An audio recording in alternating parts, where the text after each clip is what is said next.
Hi there, Allison here with another Cab Franc du jour. Today we are in the San Carlos appellation of Argentina and we're looking at the Catena Zapata 2018 San Carlos Cab Franc. Catena Zapata was founded in 1902 by Nicholas Catena, and the winery today is regarded as one of the great viticultural and winemaking pioneers in the country. Now, in Argentina, Cab Franc only represents 0.63% of the total cultivated area in the country. There's around 1,250 hectares of Cab Franc planted. So there's a small quantity of vines, but the quality of Cab Franc coming from Argentina is really at that sort of premium level. Today's wine is coming from the San Carlos Indicaciones Geográficas, or IG for short, and this is a sub-appellation within Mendoza. There are 27 of these sub-appellations in total. So San Carlos is at the southern tip of the Uco Valley, and the Uco Valley is one of the most southerly zones in Mendoza. Now, for this wine, this is actually coming from 3 micro-districts within San Carlos, El Sapillo, La Consulta, and El Paraje Altamira.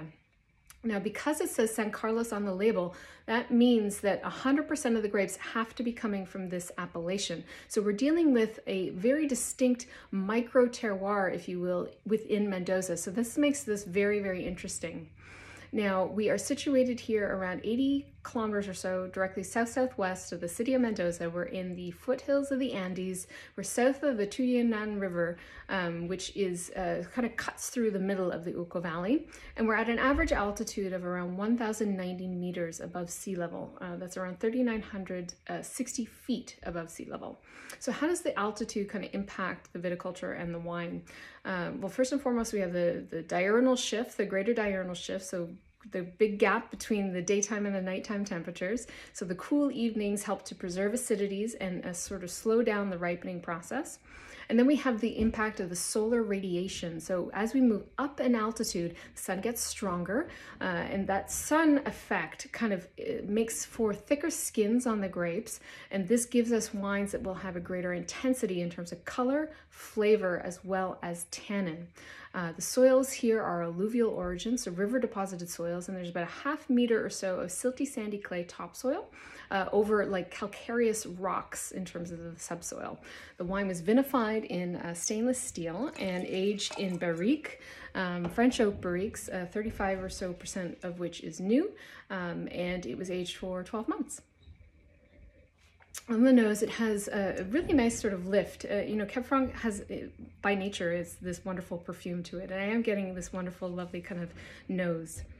Sweeter fruits for sure, not overripe or jammy or anything, but just sort of sweeter profile, like red and black fruits, like cherry, a little bit of like black raspberry as well. And there's some pyrazines here, but they're definitely dialed back. This is a more fruit-driven wine as opposed to savory or earthy. And the pyrazines come through for me as like almost like a eucalyptus note, or maybe even a touch of marjoram. And there is a touch of sort of oak influence on the nose, but it's by no means dominant. I'm getting a little vanilla, a touch of cinnamon as well.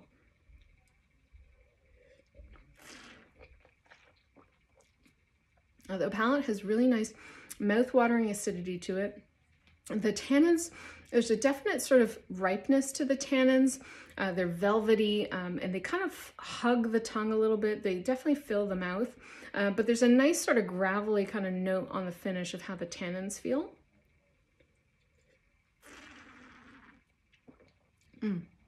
Yeah, this wine has great sort of plushness in the mouth. There's a nice kind of spicy character I'm getting to, like a bit of black pepper.